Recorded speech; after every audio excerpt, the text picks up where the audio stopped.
right, here we are. We had hoped to do this live, but it's not going to work out live. We bumped into all kinds of Substack issues with the Yeah. Substack Live. We'll sort it out another time. All right. 98th Annual Academy Award nominations came out this morning at 5:30. That's about what is that? About 10 hours ago now. Mm. So That nine 10 hours hours has ago. given us enough time to count all the nominations that Sinners got. So, all right, I've been getting all kinds of people poking me because I always jump all over the awards critic guy, the awards expert guy at Variety because he's always making wrong predictions, and he predicted that Sinners would get 15 nominations, and I said you're crazy. It'd be like unprecedented. You're totally wrong. And my friend Todd from film school, he goes, "You ready to eat some crow?" I said, "No." He predicted 15. It didn't get 15. Got 16. But you know So what? I'm sticking by it. Um, As fine a film as Sinners is, and we'll talk about this later, yeah. there was some bandwagon happening, but there's also a greater reason why it was nominated, a Mark. business reason. Go into it. Go into it. Give us the. Go it. Get into it. I think for some reason, for some people, they're going to put a political spin on it and all that garbage and blah, blah, blah. But a big component of it was the fact that Ryan Coogler spent a lot of studio money to create a completely original script and original story, and he won and he nailed it, and it was a hit. It wasn't a sequel, it wasn't a prequel, it was a nothing qual, and he won. And it also helped, along with the other Warner Brothers Best Picture nominee, one battle after another, it helped save the jobs of two executives who were raked over the coals for greenlighting Sinners in one battle after another, and they won. Mm. So Tim, your thoughts? Well, look, I'm just going to have to endorse what Mark said. The most important part being that it's a successful film. Now, I get it. Academy Awards, it's the business honoring itself, and the business isn't here just to pat each other on the back for making a lot of money. I'm not one of those folks, but it did make a lot of money. Lots of folks saw it in the real world, and for a while, look, we talked about this a little while ago, particularly with respect to the beloved Paul Thomas Anderson film. Paul Thomas makes a lot of movies that don't make any money. They get nominated for a lot of Academy Awards. They win Academy Awards. What they don't do is make a lot of money. Now, One Battle has made some money, but it hasn't made its money back yet. Right. It deserves all of those nominations that it got. But if one thing a film that gets nominated for a number of Academy Awards might want to do, it might want to be popular. So you might want to nominate a film that people like, and for all kinds of reasons. So for what Mark said, it's a good movie for all of the reasons that it got those 16 nominations, but it also made a couple of bucks, and I think that matters, guys. It also broke some pretty significant records when it opened. In that it's been, I shouldn't say broke records, but it was the first, and I'd have to go back and reconfirm all of this, but it was the first original script, not a movie not based on an adaptation of any kind, the first movie based on an original screenplay that dominated the box office at number one for that month in something like 20 years. It's some kind of statistic like that. So it was a reaffirmation of several things. Yes, a reaffirmation that Ryan Coogler's got great instincts and that you should let him make the movies he wants to make and not ask him, "Oh, we're going to throw you a Rocky film, we're going to throw you a Black Panther film." Fair enough, great paydays, but the turn the business has taken in the last 25 years is that artists don't get to go to the studio and say, "Hey, here's the movie I'd like to make. May I have some money?" The studio says, "Here's the movie we'd like to make. We'd like to hire you to do it as just a job for hire." And what Sinners did was it reaffirmed the idea that sometimes filmmakers know better than the studio. Maybe the studio execs should be asking the filmmakers, "What movie do you want to make?" and not telling them what they're going to hire them to make. That is what the Wall Street analysts that I'm always raging about, that's what they hate. They want to see IP. They want to see these studios acquiring, piles of IP, and they want the filmmakers to be hired hands. And what Coogler reaffirmed in this was, no, I'm not going to be a hired hand. This is my movie. No, It's personal, it's deep, it's deeply felt to me. It's my movie top to bottom. And let's not forget the deal he cut. Ownership of the negative reverts to him in what, 30 years? it's a long time. It'll be Yeah, like he's a young Sinners guy. Part 7 by He's the a young time he gets guy. around to it. He's going to no. He is going to not only Steven Spielberg does not own any of his own movies. Okay, James Cameron does not own any of his own movies. You know filmmakers simply don't own their own movies. You know who owned his own movie? Rudy Ray Dolomite. Moore. Rudy Ray Moore, baby. Because he made Dolomite for like $14 and raised it in the community. And Ryan Coogler now has made a studio financed $100+ million movie that he is going to own when he is still a relatively young man. I mean, what is he, 30? He's going to be in his 60s or something. Well, So, it's an interesting point that you make. There are a number of things that are falling into the public domain, yeah, this year that are very, very interesting. And not going into the public domain, but I think we're looking at the 30 some odd year anniversary of Reggie Hudlin's film House Party, yeah. 1990, whatever that is. They're putting it on the criteria. They're putting it in the Criterion Collection, stuck it in the National Archive or whatever they do last year. But Reggie's getting the Criterion Collection for House Party. Reggie was on the today talking about how he walked that movie around the studios in 89, 90. Yeah, Reggie. The two things that nobody wants to see. A black movie and a hip hop movie. No, nobody wants to see either one of these things, Reggie. This is what he was told, him and his brother Warrington, until they got over the New Line. New Line were brighter, younger, and had a few brown executives who said, guys, you probably want to pay attention to this. If only the people who want to see a quote unquote black movie and a hip hop movie see this movie will make money. It only has to do with one thing, Wade, to your point, the budget. That's all the executives should be talking about. That's it. What do you want to make? That's it. Sounds great. How much? That's it. No, we're not going to give you that much. But But you and I both that know, they get to do. But that's all they get to you do. and I both know that when David Zaslav and Robert Iger and all the rest of these guys get into their quarterly earnings phone call with all of those imbeciles from New York, the last thing that they want to be able to say, we just acquired this Pulitzer Prize winning novel and we just acquired this play and this and that and the other thing. They want to tell them all the things that they've acquired. Nobody wants to get on that call and go, you know what, we just greenlit Ryan Coogler to make a very personal original screenplay. Particularly for $100 million. I mean, yeah, And, it would make them lose their minds well, until two execs almost lost their jobs over it until it exactly. took almost a But year for them to be vindicated. but let's shoot a couple of things down here. So one of the things that, and before we get into the individual categories, I mean, Sinners got 16 nominations, unprecedented, topped out a lot, and I think a lot of this. So let's say Sinners with 16, and One Battle After Another with 13. That's 29 nominations for the top two films, and all of it from Warner Brothers. I haven't even done the research yet. The last time that the top two getters for nominations were exclusively studio films, no Netflix, no Miramax, no nothing else, and that it was a single studio. I don't know that that's ever happened before. You know It what? may I have an never answer to happen. this. Mm. Go I was ahead. doing some research beyond. Okay. Wait, I do a lot of research major. Look at me reading things before I do a Zoom and making torturing Mark on Substack, which is garbage. I couldn't log on. Anyway, I believe it is actually when Paramount had Godfather Part 2 and Chinatown. That So might have been the last one. so we're talking like 40 years. Yep. We're talking 40 years. That's unbelievable. I mean, that is really astounding. That's incredible. And the other thing here too is, we've had there are two myths that this keeps shattering. Well, a lot of myths. Three myths. Let's shoot down three myths right now. Sinners just shot down three myths.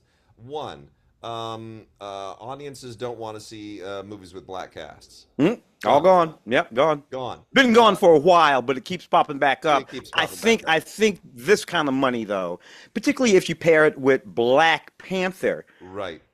money and Yeah. and nominations, I think that one's finally been choked out. So we shot that one down. So the Academy's inclusion standards are pretty much like pointless at this stage. Like whatever they were meant to do, clearly this movie did not get 16 nominations because they had inclusion standards. It got 16 nominations because it's a good movie, because it's a great movie. So here's the other thing that's shot down. Four. We're shooting down four of them. Horror films don't get nominated for Best Picture. Well, it's certainly. What do we got? We got Frankenstein nominated for Best Picture, but we Yeah. also have Amy Madigan nominated. What was that? Supporting actress Supporting for Supporting actress, for supporting weapons, actress yeah. for Weapons. for Over in Weapons, which I know is actress and not, but nevertheless, the horror genre and everything to do with it don't get nominated for Academy Awards. Scripts, yeah. So a So, Best Picture nom is big. Any kind of a nom is big for a horror film. so we've taken those two out. Audiences don't like period films. Hamnet, Okay, but I mean, but in terms of audiences didn't audience see box Hamnet office, way. box office. Yeah. But audiences didn't actually see that movie. Um, Yeah. um, um, For, so, for Sinners, audiences went like crazy to see it. yeah, So yeah, yeah. they shot down the period thing. But the fact that And it's period, I think, is incidental. I think that if that movie took place in the year 12, in the year 12,000, it's Ryan Coogler, it's Michael B. Jordan. yeah, They have enough of a fan base where they're going to go wherever they take them. So the fact that it's a see period film, I'm not sure that that necessarily what you're what, disproves that. but there's a point there because Tarantino has made period films before too, right? I mean, the Django and Once Upon a Time in Hollywood and on and on and on. Inglorious Bastards. We keep getting every time they come up with one of these things. And Tim, you and I used to see the network needs list, right, where all the aggregates all what the networks are looking for. It's like not looking for any period film, not looking for any period series, and then one line below would love to get a new Game of Thrones without any irony whatsoever, with no sense of irony.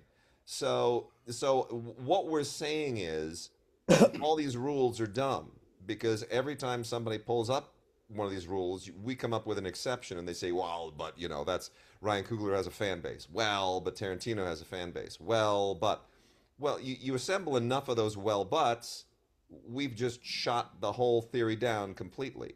Well, So certainly. Look, you could add the fact that in this top 10 anyway, you have quote unquote foreign language films in a language other than English. That used to be a thing, but of course that's been gone for a while now. The that's been gone parasites for a while.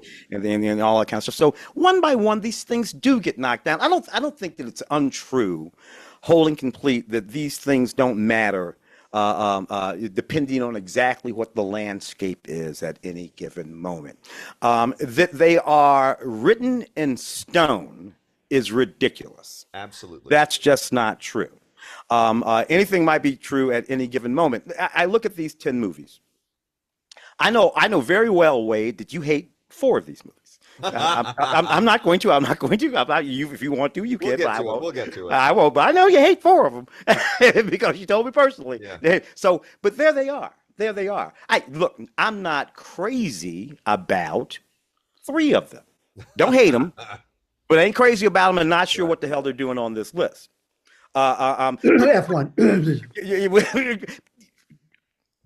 We're going here. So one other point. Mark, what I don't know. What do you hate? You don't have to name anything, but is anything ridiculous? Well, the only one that's ridiculous to me is F1.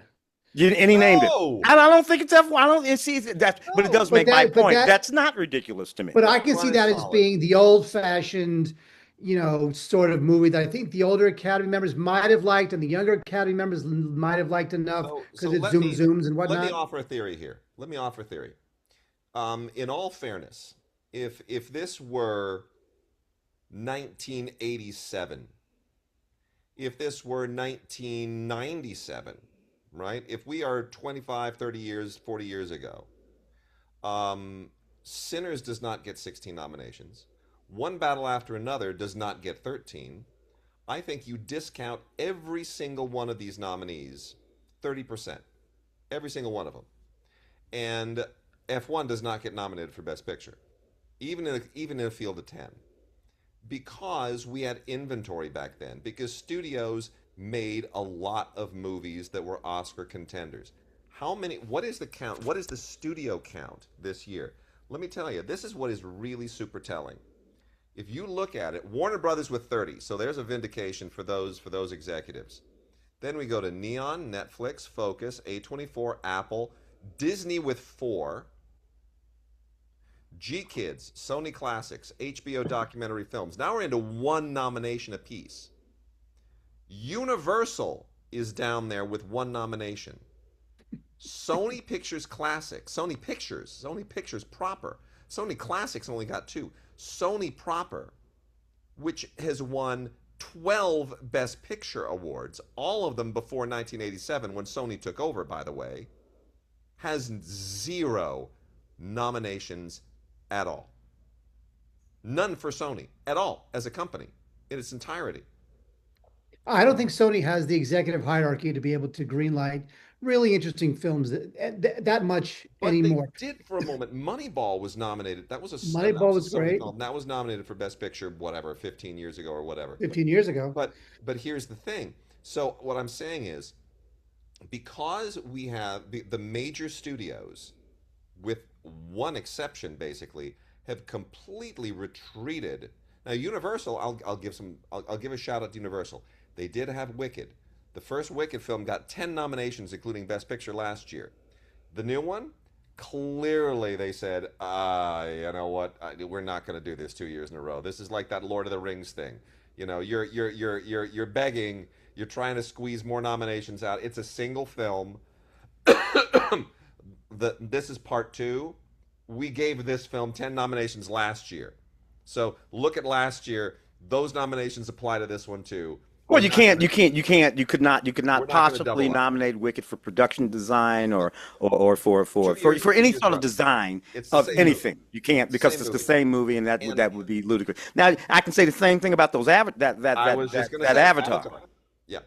Same thing. Literally same thing. We did this already. And literally you made this movie when you made that other movie. Exactly. So this doesn't even have the technology leap that happened between the first movie and the second movie.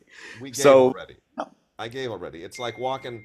Look. We were in New York a few months ago, and I loved watching the new Salvation Army guys at holiday time. They're not dressed like Santas anymore and ringing the bell. They're doing dances in the street. You got a guy break dancing. You go around the corner, the other side of Rockefeller Center. You got a guy doing like jazz dancing and swing. It's another guy's tap dancing on the corner. It's fantastic. It sounds like a future A24 comedy. But you know what? I gave already. The money that I gave the one guy, not going to give the other guy.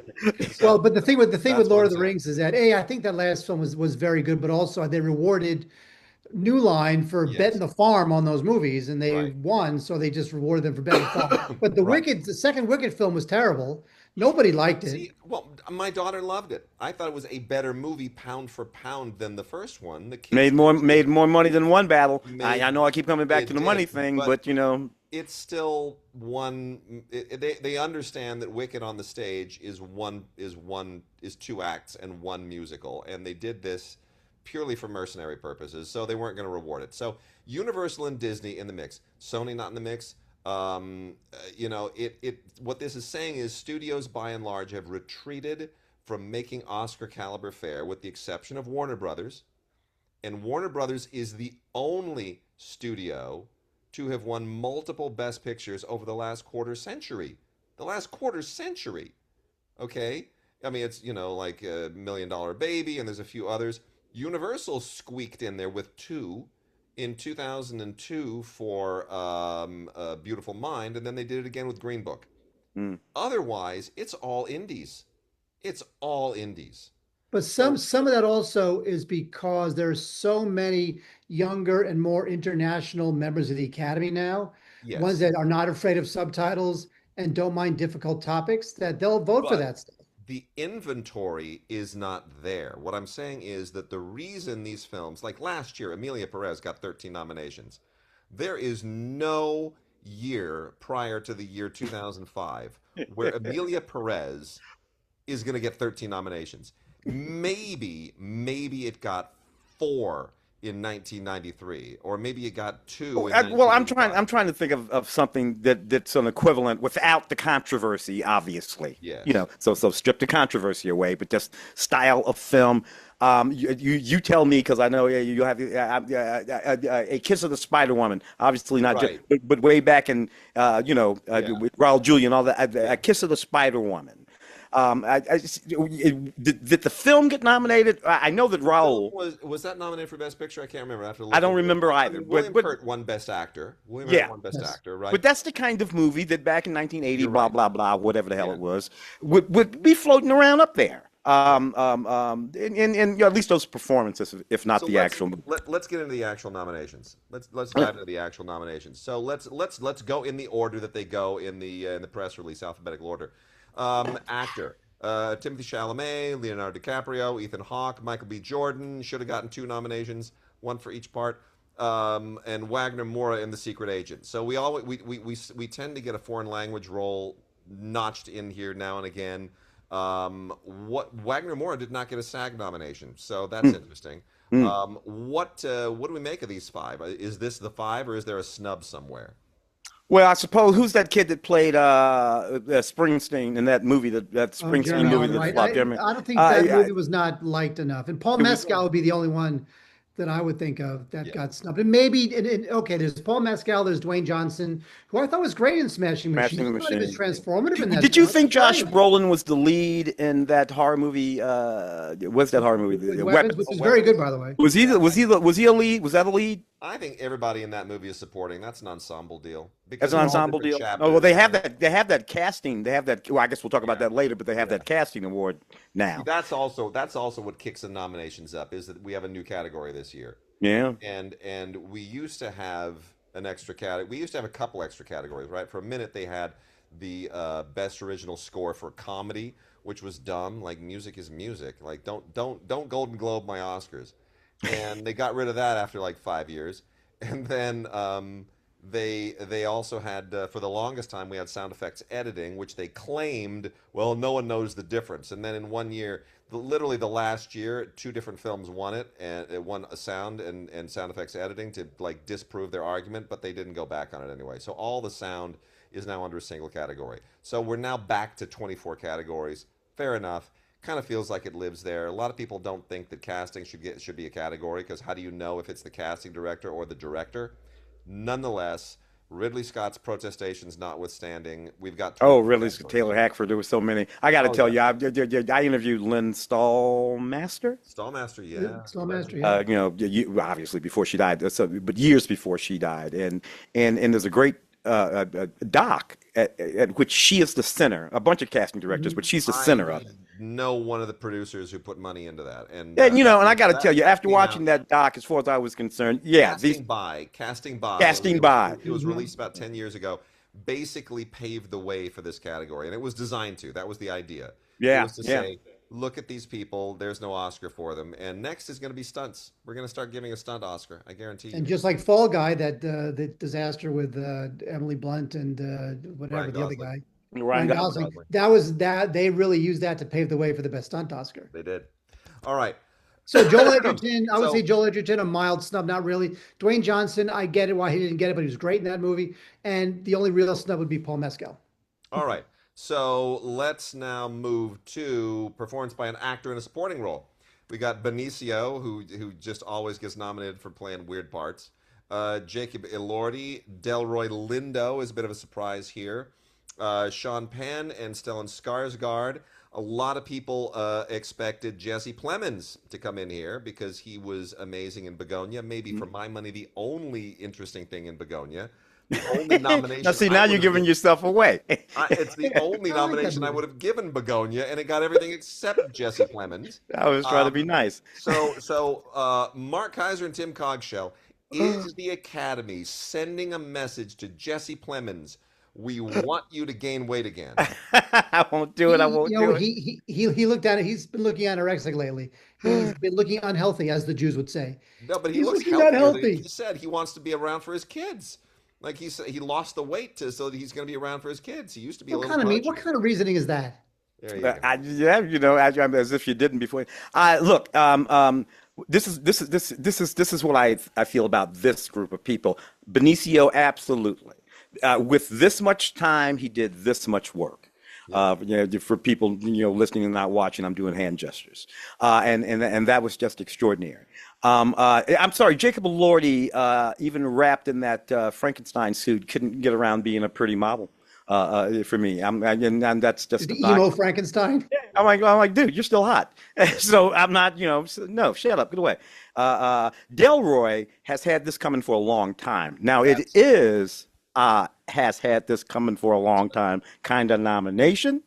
I don't mind those kind of nominations. I don't either. I hate it when people have had it coming for a long time and we let them die. And That in pisses me off. fairness, I feel like a lot of the One Battle After Another love for P.T. Anderson is that as well, and we'll get to that. But if I'm ranking that on my favorite P.T. Anderson movies, it's like around the middle, Yeah, maybe me a too. little below. Me too. I put it But there. but but yeah, Delroy Lindo. Look, I mean, this is a guy who had his big moment in the '90s. He was the guy for like 5 years in the '90s, right? Cider House Rules. Oh my Get God. Shorty. Get Get Shorty Shorty. he has the best line in Get Shorty. That movie has everybody in it. Everybody's showboating. Everybody has a minute. And you know what? Delroy Lindo walks away with the best line in that movie, where he says, "I mean, what's the point? What's the line? What's the point of living in Hollywood if you're not in the movie business?" Like it just sums everything up. Here's a guy who never even thought about it, and he's like, "Yeah, I think I want to be in the movie business. It's great." But He was but if you saw that what was the Richard Gere movie where he's manic depressive, Mr. Jones. Oh yeah. Okay, Richard Gere is overacting his way out of that screen. The only person who keeps that movie grounded is Delroy Lindo. He Mm. is like Tom Cruise in Rain Man. He is sitting there with somebody who is really just going hot, like turning it up to 11, turning it up to 15. You need somebody who's a flesh and blood human being to ground that movie for the audience to latch onto. I cannot relate to Dustin Hoffman in Rain Man. I cannot relate to Richard Gere in Mr. Jones, but I can relate to Tom Cruise. I can relate to Delroy Lindo, who is so compassionate. He's trying to help this guy. Go dig up Mr. Jones. Watch Delroy Lindo just do wonders in that movie. So I agree with you, Tim. He had this coming 25 years ago, and then he went away. And it's like, did his moment pass? And you know what? Coogler brought him back. He worked it. He nailed it. And I think the love came back. So Yeah, it's a yeah. wonderful, wonderful, it's a career validation. It's exactly what you described. Stellan and Penn. Penn, look, talking about cranking it up to 11. Yeah. He's having fun. good. Okay, just you have I fun, kid. loved him in this movie. I That's loved fantastic. Sean Penn in this movie. Yeah, yeah, that's what he's doing. You know what? But only one of these folks made me cry, and it was Stellan. Stellan is going to win. Stellan is amazing in that movie. Stellan is a lead actor in that movie. He's not supporting. So I don't know why he keeps winning supporting. But as far as I'm He concerned, also has momentum too. He's won it. He's won everything so far. Yeah, but Stellan, of course Stellan, we just had him the other day over at yes. our thing that we do, LAFCA.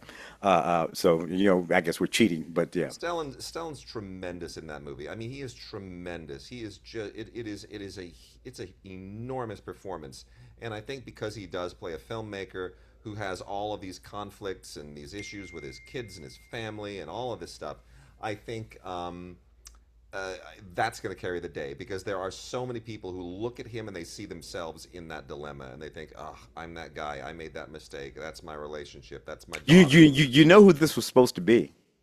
This was supposed to be George Clooney in that movie that he Jay that Jay Kelly. literally this is because they literally made that movie. Sentimental Value is the same movie, only they made it well, Great without it being obnoxious. Mhm. But it's the same movie.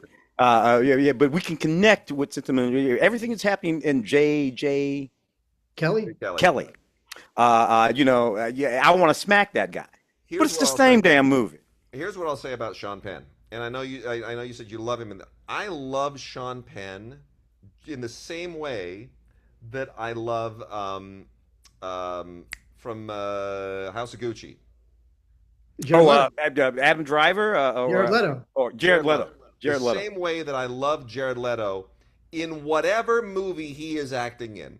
Not the movie that he's actually in. Yes. It's whatever movie is playing in his head. But I will say one thing. I love Sean Penn in this movie for the same reason I love Stellan Skarsgård in this in Sentimental Value, which only has a little bit to do with him. Not only is it a great performance, but that character is in the movie even when he's not in the scene. True. Everybody is either wondering what Sean Penn's doing, Is Sean Penn going to find Leonardo DiCaprio? Where is he now? Is he going to find the girl? Is he the I dad? get that. When he's I not get that. even there, his presence is always felt. And I Well, love that's that in why supporting performances. that's I get that. I mean, look, when Jared Leto shows up in House of Gucci, I just perked up. I'm like, hey, this is a whole different movie, and I'm really enjoying it. I don't know what's going on in his head, but I want to be there. I felt the same thing with Sean Penn. He shows up, dude. I don't know what movie you're acting in. It's not the movie that I'm watching, but I But want to be but there. the weird thing is that even though he's a good 50% over the top Yeah. than Leonardo DiCaprio is with his bathrobe and everything, you still feel like he's still in the same movie. Maybe he's at the edges of the same movie, but he's in the same movie. Yeah. So yes, it was over the top, but not so over the top that I felt like he was in another movie. All right. Actress in a leading role. Jessie Buckley, Hamnet, The end. Rose Byrne, If I Had Legs, I'd Kick You, Kate Hudson, Renata Reinsve in Sentimental Value, plays the daughter. Emma Stone in Begonia. How do we feel about those? Jesse, move on. Well, she's going to win, that's for sure. Jessie. Yeah, I've been rooting for Jessie for years. She just blows my mind. All of my favorite actors and actresses right now are Irish. It's unbelievable. I don't know what they're doing in Ireland, but keep doing it. Jessie is so owed this. She's so amazing in that movie. I watched it for a second time 2 nights ago. Watched it with my wife and daughter. Blew me away even more the second time. I was in tears, just a mess on the floor at the end. She is amazing. So she's walking away with it. Rose Byrne in a little movie that I did not like, but I love her in it. but she's so good at it. And She's and good it in looked it. like the first act of that movie, If I Had Legs, I'd Kick You. It's Yeah, almost all close-ups. that's true. It's like her face, man. I Her don't Conan like that O'Brien, it's movie. just her face, man. And that chick is That's it. acting with nothing but her face. And she's killing it. And again, didn't particularly care for that movie. But she's wandering around that movie mostly alone. She a little thing over here with ASAP Rocky, a little thing with Conan, and the kid off screen over there. And she's just carrying this whole wacky movie around on her shoulders. And I'm like, you know what, sis? Good work, good Yeah. work. The filmmaking let you down, but you did not let the filmmaking down. There you go. And we could say the same thing about Kate Hudson. I mean, Song Sung Blue, which I didn't dislike, She's the but best thing man, in it. Mm. it's a schmaltz fest. And Hugh Jackman is really talk about turning it up to 11. I mean, like the opening shot of him. The movie has a deep hole to dig itself out of. He pulls it down. But Kate Hudson is wonderful. She rises above that whole movie. That She's yeah, great in it. It's won't a won't good comeback disagree. for her. Won't disagree. I know you guys are not nuts about or not well, yeah, but Emma Stone to me is actually very strong. But not going to win, doesn't have a chance, doesn't have a shot. But Well, again, this is she subjects herself to the thing that the film requires. Whatever I think about the film, but she subjects herself to the thing that the film with the hair and with the we just. I mean, she lets them beat her up. And I always just what when you dip yourself in that, and even if it doesn't come out perfectly, I got respect for that. She let him beat her up, and it was a good performance. I feel like Emma Stone has inherited Yeah, the Meryl Streep chair. yeah. I feel like now and it's not that she doesn't really work overtime, but she sneezes now and she gets a nomination. She's fine in Begonia. I have problems with Begonia. Tim knows this. Mark, you know this. My main problem with Begonia is that it's apparently supposed to be a comedy. Now, I don't think that Yorgos understands it's supposed to be a comedy. People tell me, no, no, no, most of Yorgos's movies are comedies. Like that first thing he got Oscar nominated for, The Family, doing the weird this stuff, Dogtooth. ugh, The dog, yeah. ugh. Maybe it's a little too Euro absurdist for you. Maybe that's No, the issue. his movies are not funny. Have you met him? Have you Oh, seen him in an interview? He has a sense of humor as arch as Ridley Scott's. No, no. This is not a guy who has a sense of humor. It's just I mean, look, I've been to Athens. I've met Greek people who have a sense of humor. They're lovely. He is not a humorous Greek. It's This is not. why. This is what I know for sure, just because you have chat. Emma, when working with she's a producer. You got all these. Yeah, She loves him I because he know she does. listens. He listens. Yeah. He cares about what it is that she's trying to achieve. I appreciate that. And that's why she hangs around over there and Mark She makes Ruffalo him and look better than his movies have a right it to. might, which it might be, and the other Colin Farrell, Yeah. same sort of thing. And so there's something to be said about a director that listens. So Also an actor like Emma and also Colin Farrell, who could just sit around and wait for Marvel or Disney to call, but they do independent stuff. Emma Stone is a huge celebrity, but she does little foreign films from Yorgos yeah, Lanthimos. A lot of women and men in their position, right? Huge yeah. A-list cover people, whatever, gossip rags, the whole thing. They could just sit there and just jump around from IP to IP, but she doesn't do that. And I respect that. Mm. So Renata, we didn't talk about. She's amazing. I think she's not going to win, but she's got a huge new career boost from Sentimental Value. And on that note, let's get into supporting Elle Fanning in Sentimental Value.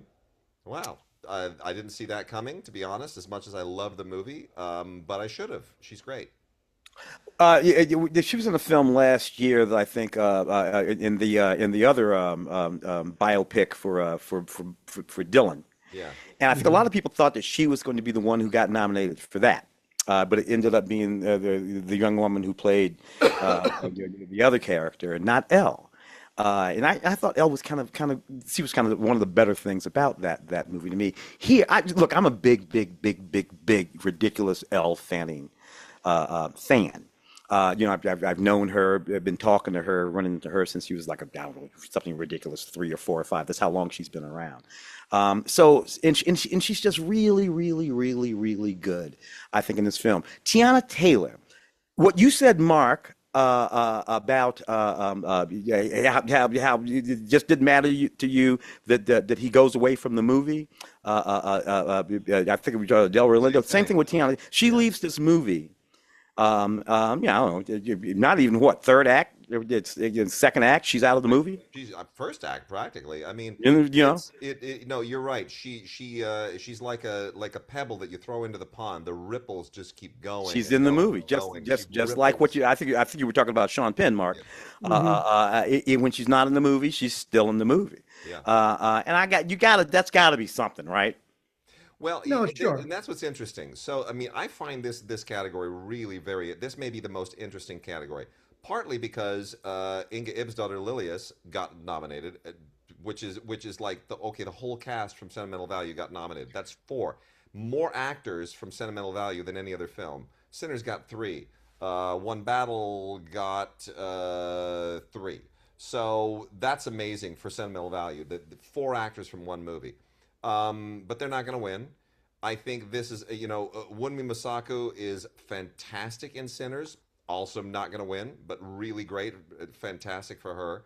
This is between Tiana Taylor, who's run the table with all the critics, and Amy Madigan, who may have the inside track as a sentimental favorite because everybody loves Amy, and this is Same thing we were talking about with Delroy. it's Delroy. And look, I love And she's Amy. fantastic. And she's She's fantastic. great. But you know what? Ultimately, I'd say at least 30% of the performance is the fact that she's wearing Joker He makeup. cackles and wears makeup. That's it. I don't get it. I Really? don't get that nomination. I just That's don't get that's an it. interesting one. You could have given that to She any. went she went and dug up somebody's old Joker makeup. I don't know if it's Joaquin Phoenix or is somewhere she found some Joker makeup in the chest. And said, I think I that'll thought play she She was. well. clearly had fun with it. She found the makeup that she found the voice, Yeah, right? And she found the wardrobe and the makeup, and she owned it, and she was crazy in it, and it was great in it.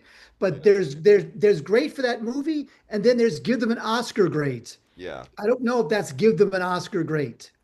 That's an interesting sort of like look, The because last I would juxtapose her against, makeup and stuff notwithstanding, except toward the end, the going out on the same limb that Sean went out on.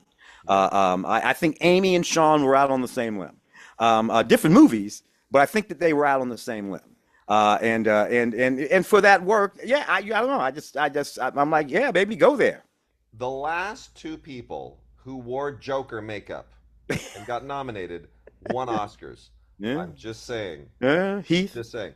But Yeah. yeah, it's definitely between those two. It's Amy Madigan and Teyana, and honestly, I think that's 50-50. I know Teyana is considered the favorite, but I'm gonna tell you, Amy could surprise everybody. This in the past, in decades past, this was considered the quote unquote tart category, right? That's what William Mm. Wyler once told David Lean decades and decades ago, and that's why I won a lunch from Juliette Binoche's publicist in 1996 because I said, "Oh no, she's going to beat Lauren Bacall for sure. She's going to win." And he said, he goes, "No, there's no way. Lauren Bacall's got a lock on it." I said, "Just watch. This award doesn't always go to the actress who's older and who owns it. It goes to the tart, goes to the pretty young actress." We used to call it the ingenue The category. ingenue, Back but in William the, Wyler called it the tart, and I'm going to go with Wyler. who And was it? That Woody Allen movie that Mayor Sorvino. yeah, Mia. yeah, same You same know, deal. that was those So classic sort of moment. in theory, that would play to Tayana's benefit. But Amy Madigan could pull it off because it's a little bit of a different Academy makeup today, so they don't quite lean into that the same way. All those dirty old men have since died off. Let's go to animated. Arco, Alio, K-pop Demon Hunters, Little Amelie, Zootopia 2.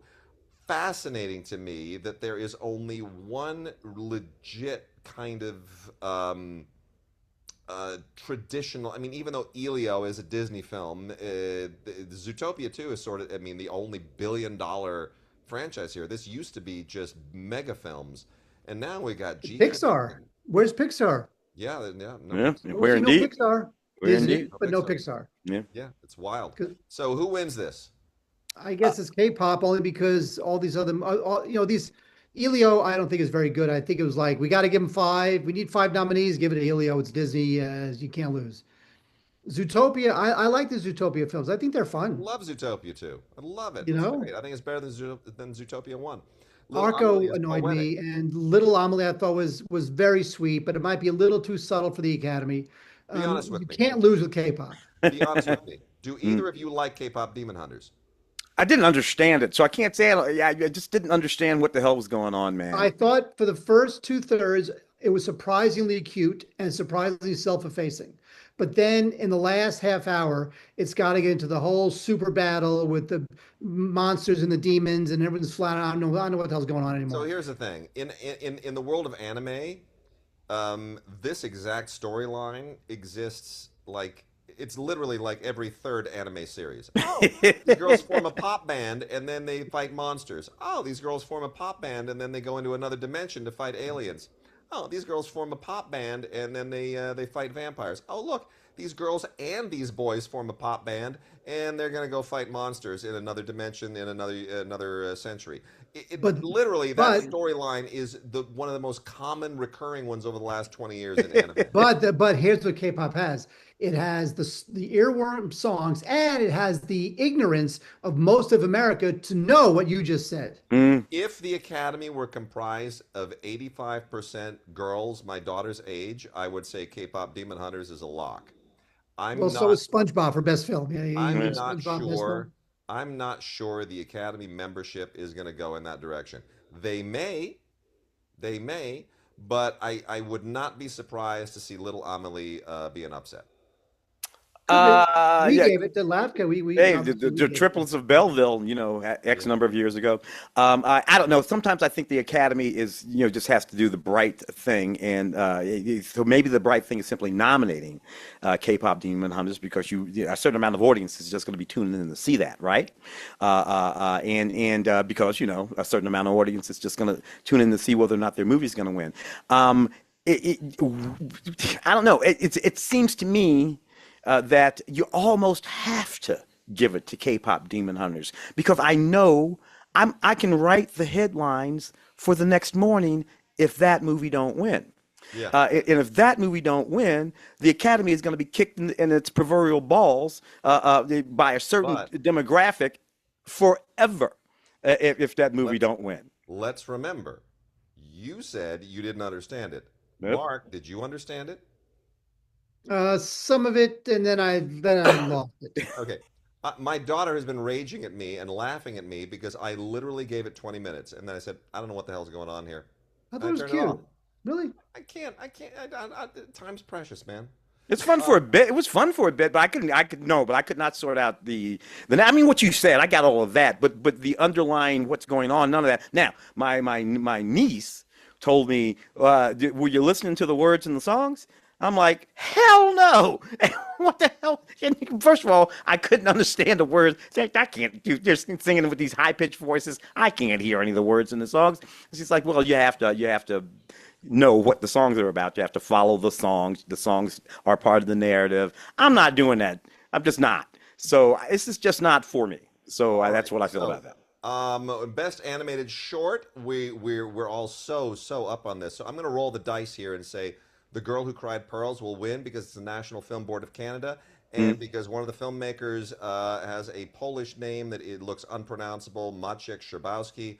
I, you know what? In the world of animation, if you have any kind of a Slavic name, that usually gets you a point or two. So seriously, right? So Czech animation and all that stuff, they'll be like, "Oh, that's a real animator."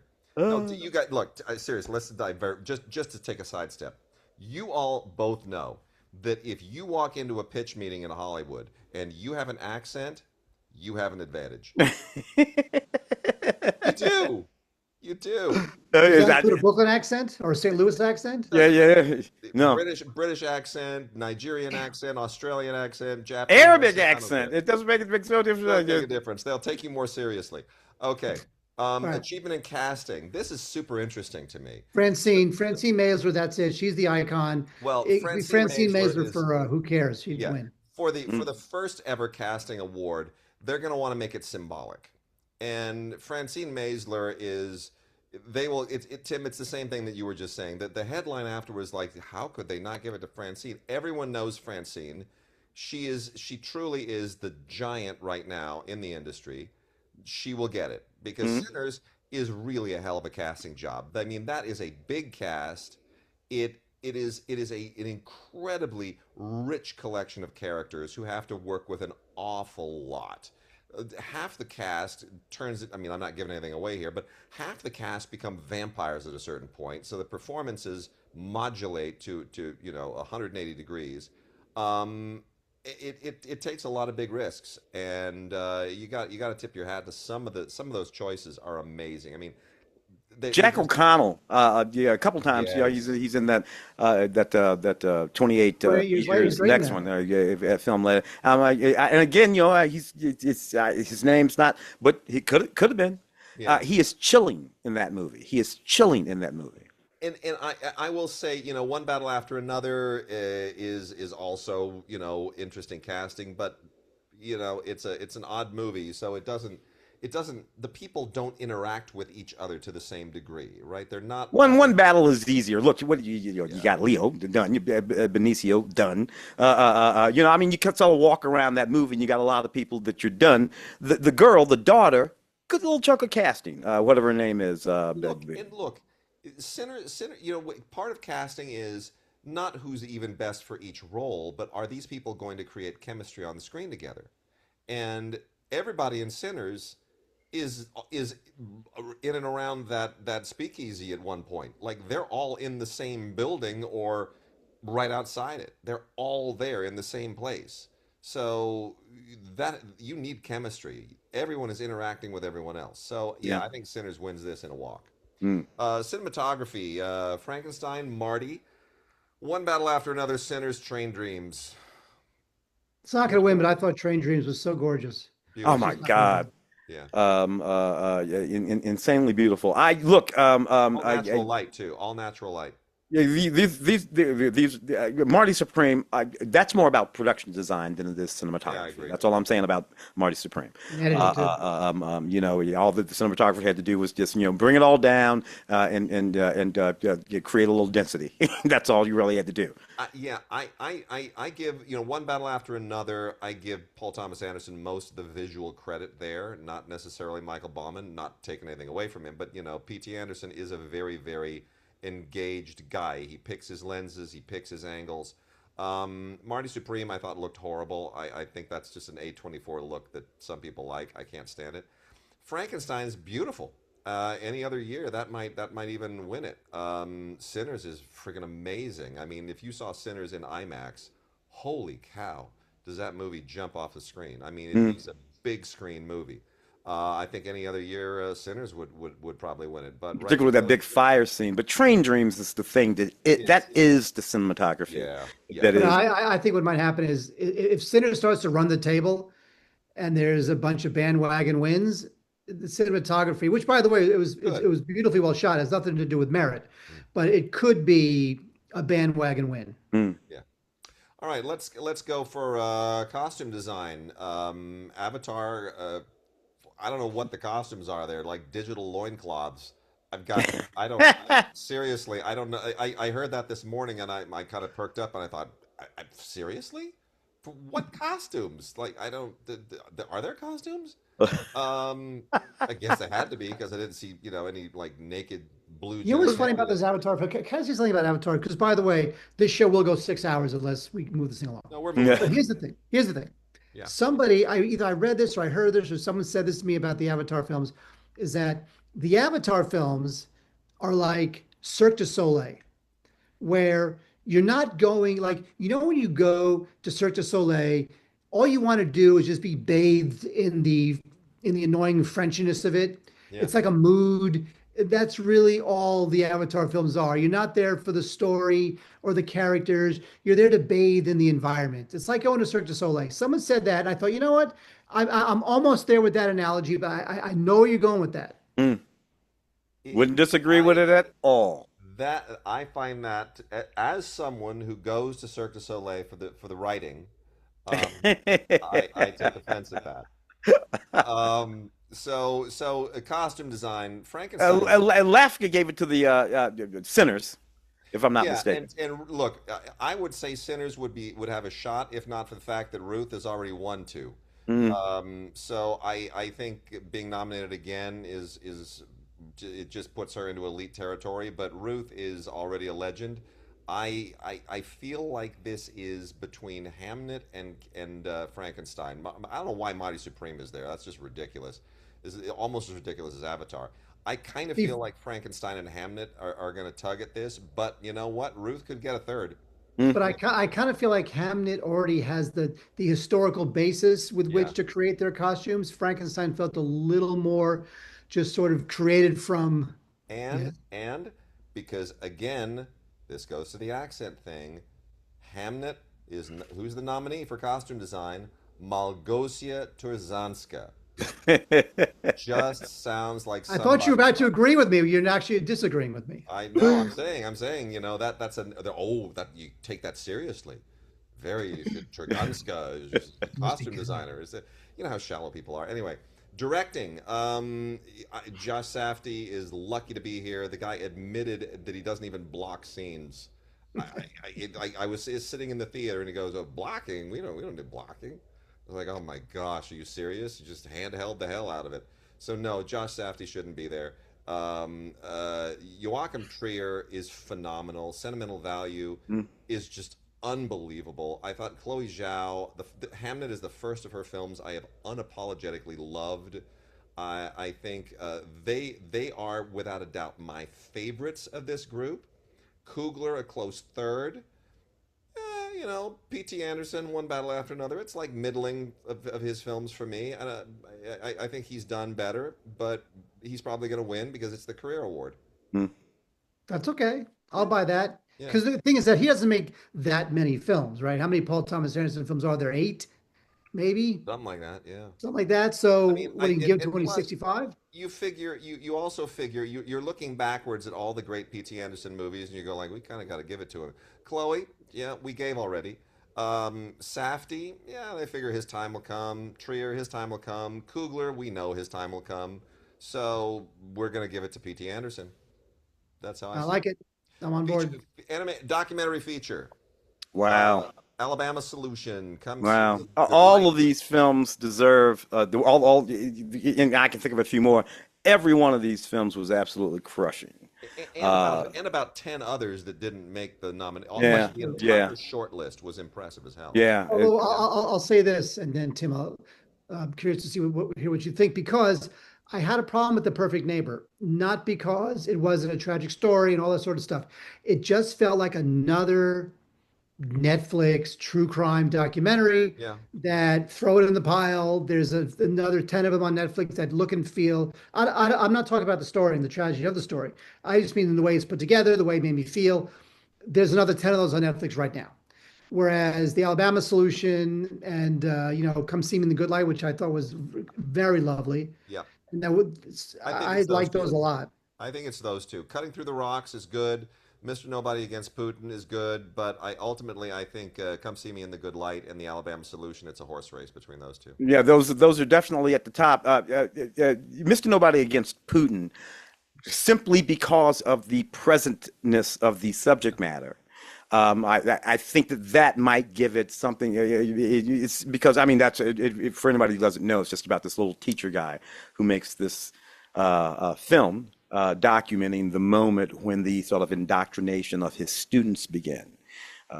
Just before the war starts, and continues to do that, and smuggles the footage out of the country, and then eventually smuggles himself out of the country. So that's just very sort of present kind of thing. Alabama Solution, historical. Historic, I suppose I should say. Perfect Neighbor, you're not wrong, Mark, about that. It's the way it's put together. It's nothing but this footage, ring camera footage, body camera footage, police Amazing footage, interrogation room, amazing footage. just all. That's what we do. So it's a hell of a job what they did to put that film together without bringing in a script and a narrative, an imposed narrative or narrator. They were able to tell that story about what went down with respect to that death. So, documentary short. I'm gonna skip over just because I have no idea. This is a category that, in full disclosure, so there's a documentary short that one of my neighbors made after the fires. For those who may not know, we lost our home in the Palisades fire a year ago, and one of my neighbors, David Goldblum, experienced producer, just he escaped with the shirt on his back and decided to make a film about it called Big Rock Burning. It was in the mix to possibly be shortlisted. It did not get shortlisted, but the Andy Timoner film that it did a similar deal for Altadena did get shortlisted. Both of our films played a few weeks ago at the Ashes to Film Festival downtown. Talked to Andy there a little bit. She lost her home in Altadena, made a film about it and the Altadena community. Amazing film as well. So she did not get a nomination here.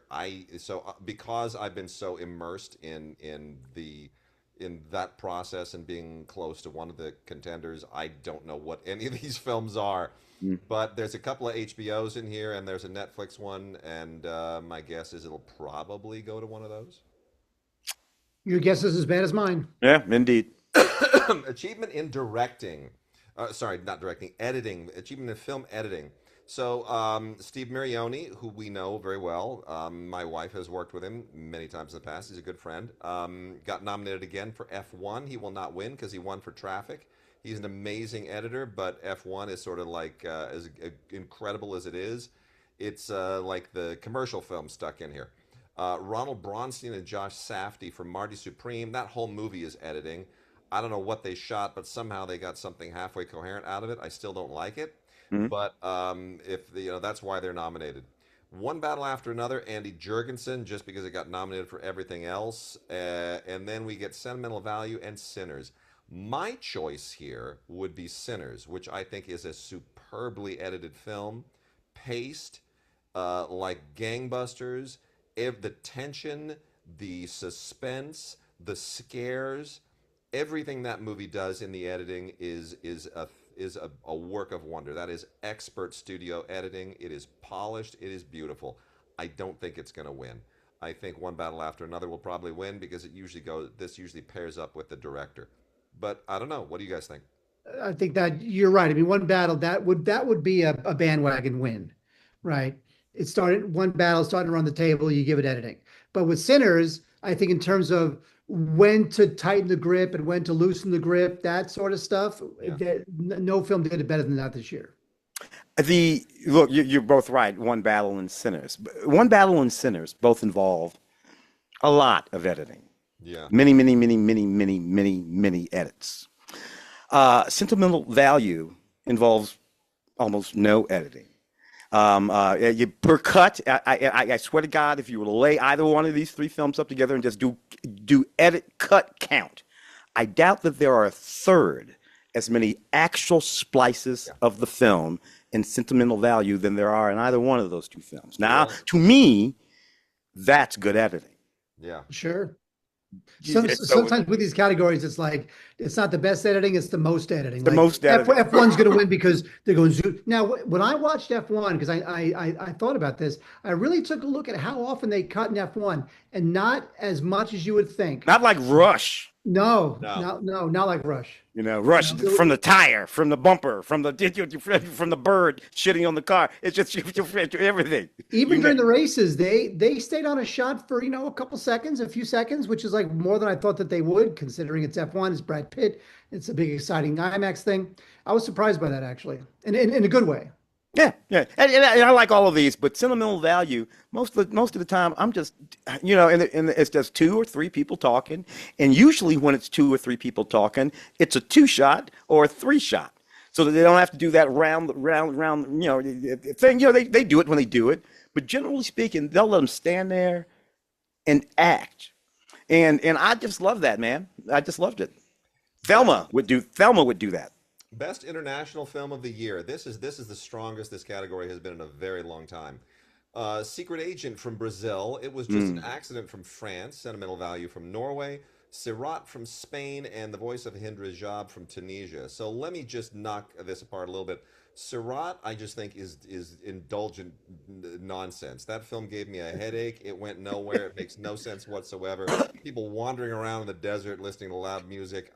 Call me an old grump, but Don't you yeah, love rave culture, Wade? You oh love my rave culture. gosh, that movie drove me crazy. Like the first 15 minutes is a rave. That drove me absolutely out of my mind. That was just insane. No, look, the other four, Hind Rajab is a very, very strong film. I think it's happy to be here. I think Tunisia is thrilled to have a nomination like this. But ultimately, it feels like the other three are going to kind of That's the fight horse it out. race. Right. That's what it feels like. It feels like the other three are going to fight it out. It feels like, well, I don't know. The Secret Agent has been running the table for most of them. It was just an accident. Has been winning a lot of awards for director, for screenplay, depending on what the group is. And Sentimental Value, I just think is my favorite of the five. I think it's an astounding movie. I think it's But it absolutely. has that other nomination up there. But they're all very different. It was just an accident. It's interesting because it's basically an Iranian film, but they had to, get French financing for it because Panahi is not a popular man in Iran. And given I what's don't think that's going to win ultimately. I mean, it'd be a great statement if it did win, yeah, but I don't know if it is. And the thing with Secret Agent is that Brazil won last year, so I don't know. Even see, though Secret Agent is kind of running the table and Wagner Moura is nominated for Best Actor, and that's got a really good shot too. do you think sentiment? I mean, again, Sentimental Value received more nominations than any other film for its cast. Is it possible, given that there are basically four times as many actors in the Academy, that the prevalence of actor votes will skew towards Sentimental Value and push it through in this category? Yeah, that's a good point. It could. And consolation prize since it's not going to win in that other category, that Yes, best picture category. right. It's so and so sometimes it flips Parasite, but I think that this might be their consolation prize. All right, best live action short film. Much to my chagrin, I have not I did seen not any of see these. any of those. I haven't seen them Ways yet. hurts. No, no, no. I will probably catch up with them at some point. I do have to just I do want to just say that the fact that there is one of these films entitled Two People Exchanging Saliva makes me laugh. So, achievement in makeup and hairstyling. We've got Frankenstein, the G Kids film Kokuho, Sinners, The Smashing Machine, finally got a nomination there, and The Ugly Stepsister. The Ugly Stepsister, I didn't even see. Horror Kokomo, film, horror film getting a Shutter getting a nomination. We were yeah, just talking before about how horror films do not get nominated. well, I think this again speaks to the dearth of inventory. There just weren't that many movies. I'm surprised they didn't give this one to Avatar as well, right? I mean, it Mm. got costume. Why not give it hairstyling as well? No, I think Frankenstein belongs there. It's very impressive. Makeup in Frankenstein, not what I would have done for Frankenstein, but it's not my movie. Sinners, hair and makeup nails it across the board. Really, really good work, especially considering that, when you're making a vampire film, everybody kind of expects a certain degree of commonality with other vampire movies, but they didn't go in that direction. Smashing Hair and Machines. makeup was one of those categories that was added, what, 10, 20, 30 years ago, maybe? Not that long ago. Yeah, no, Hair and it makeup. maybe 20 years ago. Something like that. Smashing Machine, I don't think deserves this just because they gave him a hairpiece. So, They did. They did more than get. It doesn't deserve the nomination. It's only here because they made The Rock look unrecognizable, yeah, and he was able to somehow disappear and really give what I thought was his best performance. Low bar, but his best performance. That said, it's a nomination for making up one dude. Not enough for a nomination. Mm. Definitely not enough for a win. so it comes down to Sinners and Frankenstein. I don't know which one I'm going to pick. Sinners might run the table a little bit on some of the tech categories. That usually gets like Mad Max did. They bring Bandwagon, up and baby, like bandwagon win. Mhm. they tend to do the tech awards, the craft awards, kind of on a bandwagon. But again, Frankenstein has the monster, and you do tend to kind of orbit the Del Toro impact, and I don't know. I wouldn't put Frankenstein out of the mix. Mm. But you've got to buy that makeup job. That's a makeup job that is not Yeah, like any other Frankenstein we've seen. it's true. Begonia, Frankenstein, Hamnet, One Battle After Another, and Sinners for original score. Um, I This is such a weird Sinners. category. Look, Really? that guy is just astounding to me. You know, my favorite of these scores. I Jer- look. If I'm going off of my name philosophy, Begonia would win this for Jerskin Fendrix, just I like because that score a lot. That no, that score did a lot to set that weird, crazy it mood of the is movie. weird and disturbing. It is a deeply disturbing score, and I would expect the score to have been written by someone with a name like Jerskin Fendrix. I wonder if The that's his score real was name. written by somebody who like someone who jumped like a gnome out of some little box in my closet. Hi, I'm Jerskin Fendrix. I don't know who the guy is, but Oh man, wait, I just looked. His real name is Jocelyn Dent Pooley. Yeah. English so there you go. composer Jocelyn Dent Pooley, Okay, so there you go. I'm professionally telling you, known as Jerskin Jerskin Fendrix is a Fendrix. yeah. But Frankenstein is the best score that Duplass has written in years. It It's the really first time is. he didn't phone it in. Mm. Max Richter, I am a huge fan of for years. I think that score is the heart and soul of Hamnet. You almost don't even notice that it's going on. But Richter is a minimalist. He's in the Philip Glass strain, and that I don't know how they feel about that necessarily. It might not be Well, showy enough. it's not Johnny, showing up. Plus, one of the key cues in that film is something that he wrote, but he wrote it years ago and has been yeah, used in other films, and that bothered me. yeah, that's a little bothersome. Johnny Greenwood, he's P.T. Anderson's go-to guy, but also a little bit kind of out there. Goranson, man, he killed it with Sinners. It's a beautiful score. It's And fantastic. yeah, Yeah, it was there's that great. whole sequence, with all of the musicians, the dance, all like All the ghosts, the I'm like, music of the ghosts. Yeah, dude, to blend all of that together yeah, with those elements, and for me not to find that hacky or corny yeah, or yeah, forced or anything, it's a moment in the film that just sort of sneaks up on you and happens. And much of it is the support of all of that. And before you know it, you're just like in this moment. It's just like, where the hell did this come from? But you feel it, and it's floating on top of Ludwig's score, I think. So now let's go to song. So we got a Diane Oh, Warren no Miley song, Cyrus, Wade. huh? K-pop, baby. K-pop. So we got a Diane. Bear with me. I'm trying to do this like Diane Warren is not going to win. So we got Diane Warren with her 17th nomination. She is Yeah. only behind what Johnny Mercer and Sammy Kahn, which is kind of amazing.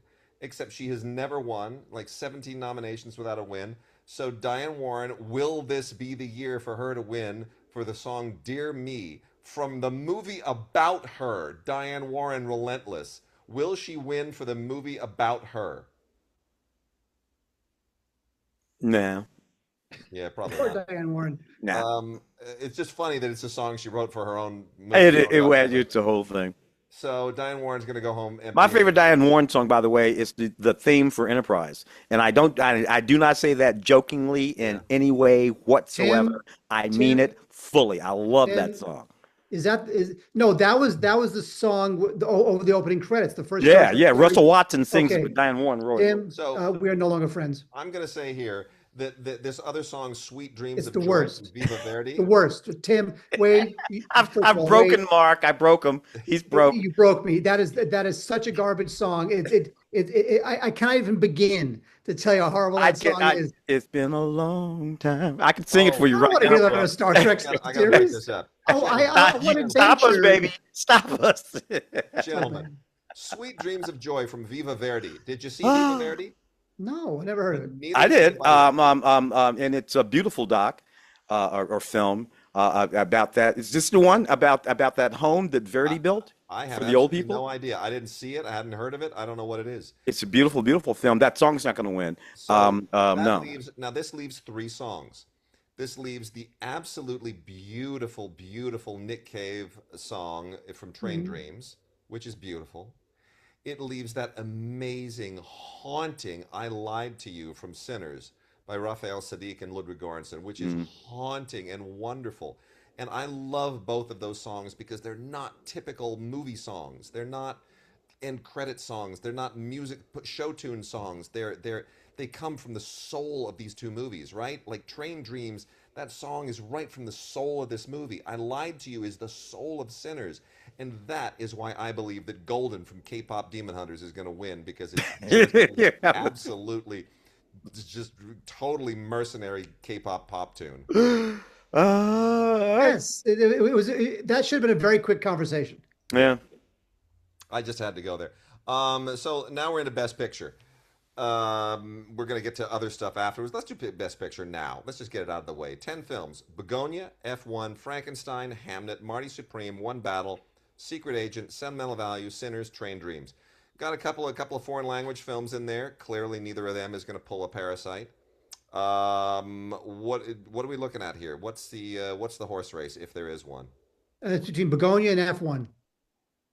All right, there it is. Moving on. Best Thank you, picture? everyone. Good night. We're on No, you no, enough good one. night. Yeah, right. No, it's. I Follow know me you're on messing with. Substack. Good night. I think One Battle is the film to beat. I think it's PT's year. But you know what? I mean, if there is a dark horse, I think there is a case to be made for Sinners and Hamnet. I don't think any other films have a shot. I think it's those three. Well, I'm just gonna reduce your 3 to 2 and call it Sinners in One Battle.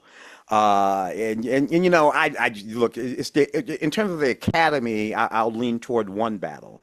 In terms of what I think, Sinners is the film that ought to win Best Picture.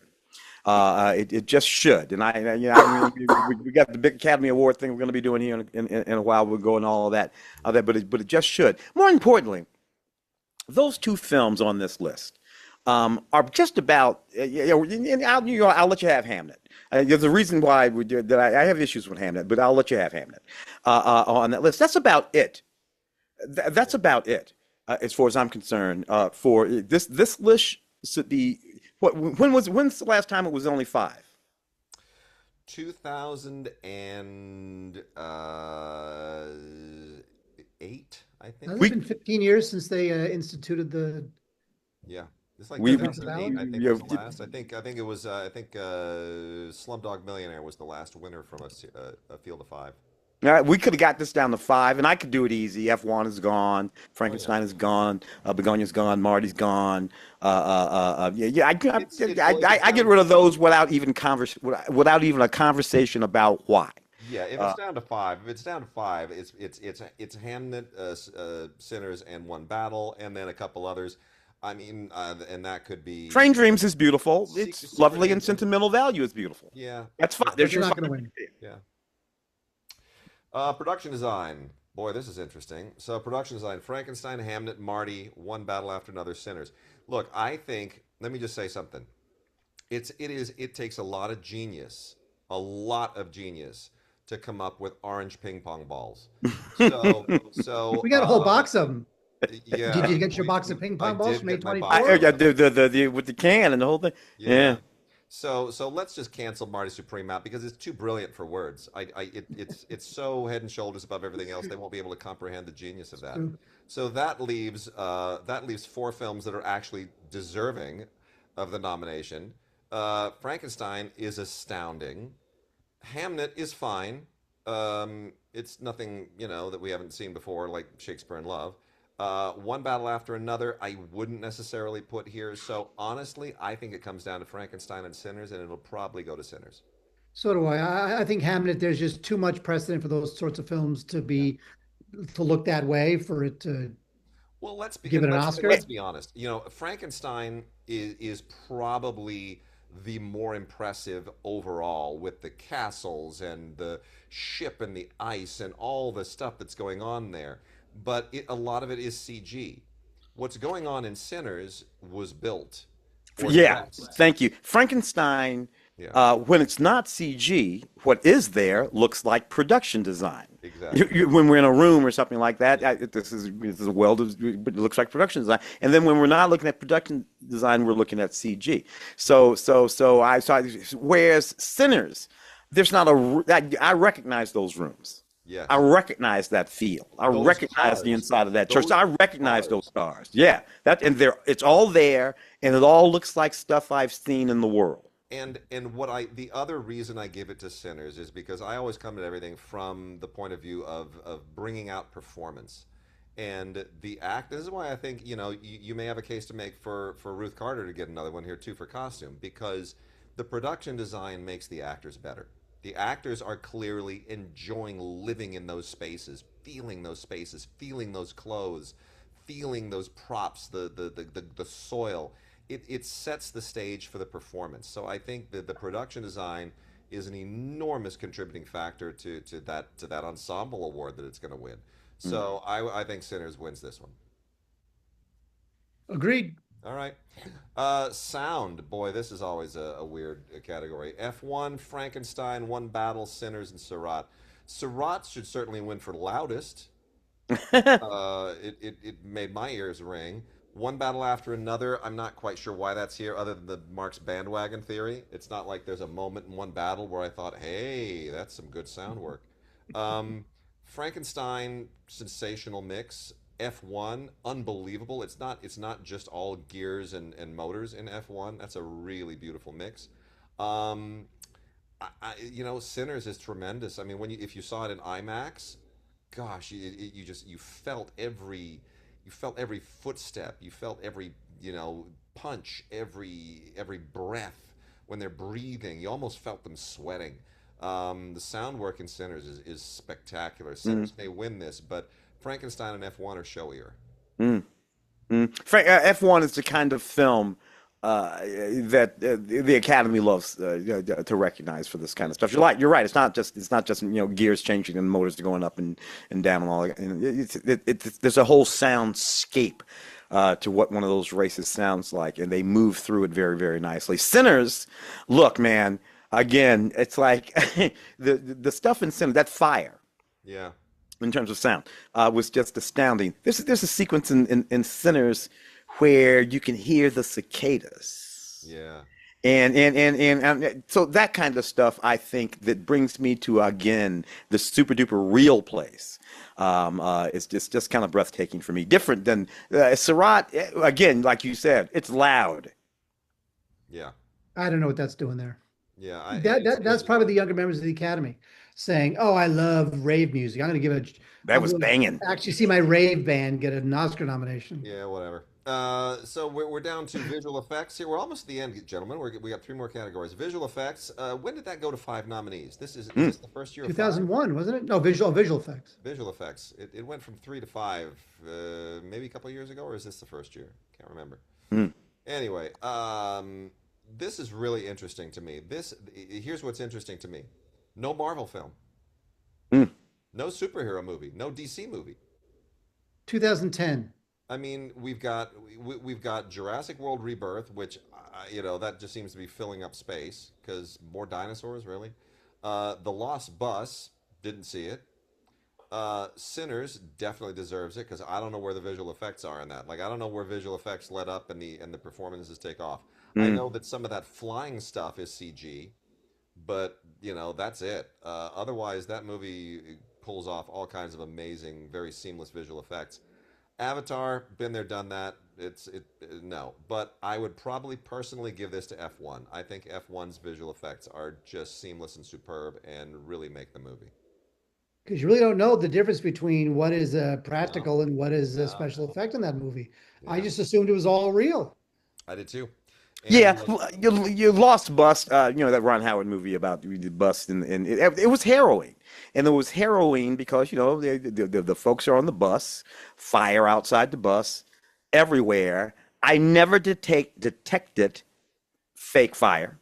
yeah, I never detected fake. It might just be the CGI was that good, but I kind of feel like Ron was just setting stuff on fire, and driving that bus through it, and that was kind of breathtaking. It was all harrowing for me. But you're absolutely right. No, it definitely gonna probably be Sinners. adapted screenplay. Begonia, which people don't realize, adapted from a Korean film, which is actually a comedy. Frankenstein, Hamnet, One Battle After Another, and Train Dreams. Now, my question about One Battle After Another is, what did he adapt it from? I thought that was an original screenplay. No, that's the Thomas Pynchon novel Vineland. Hmm. It Well, there you loosely go. adapted. It wasn't. Very loosely. Yes, Well, it goes to show you what I know. I think this is not even close. It's even though I think Hamnet is the best screenplay here, and Train Dreams is a close second. I think this is One Battle After Another in a walk. absolutely. Train Dreams did a great job of taking a novel that's basically like 80 pages. Yeah. There's not a lot there. You got to really flesh that out, and while still keeping the spirituality of it and the themes of it. And it did a great job doing that. Frankenstein, it's not going to win. I don't want it to win, but it did do a good job of staying pretty faithful to the original novel in places where most movies don't. All of that stuff at the beginning on the ship was, yeah, a On the lot of. ship, and the fact that he finds the family and he's hiding behind the house, and that's where he learns how to speak and how to understand English. Everyone I know who read the book Hamnet, they have texted and emailed me and said, "OMG, the movie is so good. It totally is just like the novel." So I'm going to trust them that it's a great adaptation. I love the film, but yeah, One Battle is going to win this. Hmm. Yep. And then original screenplay, always Mm. an interesting category. Blue Moon is not nominated for Best Picture, so it's an immediate disadvantage. Which leaves Marty Supreme, which is basically Uncut Gems except with ping pong. So that's not going to win because it takes that weird turn in the middle with the dog and all that stuff. Way too much of that. Way Mm. too much of that. It's lucky to be there. Sentimental Value is an astounding screenplay, but it's also not going to win because it's a performance movie. So that leaves what I think is the horse race. It was just an accident by Jafar Panahi Mm. and Sinners. Now No, that's sinners all the way. Jafar Panahi has kind of run the table with the Critics Awards for the most part. And depending on what happens in Iran, there could be a sentimental sweep for him. Mm. He is certainly an incredible, legendary filmmaker, well respected, and this might be the film that he gets it for. This might be the time that an Iranian movie finally gets a major award and to make a statement. Pound for pound, as just pure screenwriting punch, I think Sinners wins it for Coogler. So to me, it's which of those forces prevails as we kind of go through the tides of award season. We got a few weeks to go. I think it's kind of a horse race right now. It could swing Panahi, it could swing Coogler. If I'm awarding it, I'm awarding Coogler just because, as a writer, you guys tell me, you're writers too. I look at how he crafted that story, how he seeds his payoffs and where he plants his setups and the little writery things that he does. And I think Sinners is just it's like the kind of thing that you would want to show. You'd want to take the Sinners screenplay and use it to teach a screenwriting course. Mm. And it's also original. It's an original It's original. screenplay. Never Yep. seen anything. It took all these things that we have seen and turned it into something we've never seen. It reinvented the genre. Mhm. Yeah. Particularly if we think about Sinners, as a horror movie, and the Academy, vis-a-vis horror movies. Academy don't like horror movies. Don't award this, but it managed to bring a gravitas that elevated it above just being this horror movie. Same thing with Frankenstein. Frankenstein isn't just horror; it's a horror movie, but gravitas it brings it. Now that all said, and I think you're right about Sinners. I love every word that Richard put in Blue Moon in all those characters' mouths. I love every word that he It's a put play, in but it's a Ethan Hawke. play. It's a play. Somehow he manages, though, to me, to move that movie around that tiny little space. He's in the bar, we're in the restaurant, we're in the stairway, and to keep Ethan Hawke talking. And I'm never bored by Ethan Hawke's talking. It's character, it's stuff, it's all kinds of things that are going on. But basically, it's just Ethan Hawke walking around them rooms, hunched over with that comb over, Yeah. talking most of the time. What he's And saying, I found what he was saying fascinating. Now, fascinating. Wade wanted an actual musical. He wanted I dancing wanted something. girls. I wanted something that was more.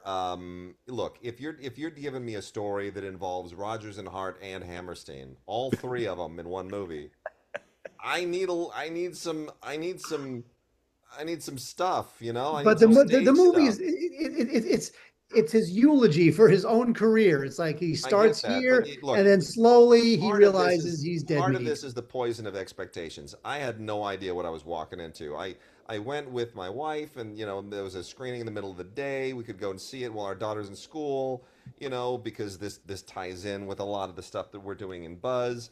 So I thought, well, let's go check it out. Let's just go see it. And but like 15 minutes into the movie, she leans over to me. We didn't know what to expect. I had no idea. She leans over to me and she goes, "This scene is going on like 10 minutes too long." And then it went on for another 80 minutes. Because it wasn't Turns a out that scene. scene is the It movie. is the It it is was the movie. it We was had no the movie. idea. We didn't know. So, I mean, I think if we had prepared, I think if someone had said to me, it's basically a play, it's basically Ethan Hawke doing a thing, and it's the after party, and they just opened Oklahoma, and they go across the street to this bar, and all this stuff happens, and look for some cameos. Then I would have, then I would have been prepared emotionally, but I wasn't, and it sort of took me aback.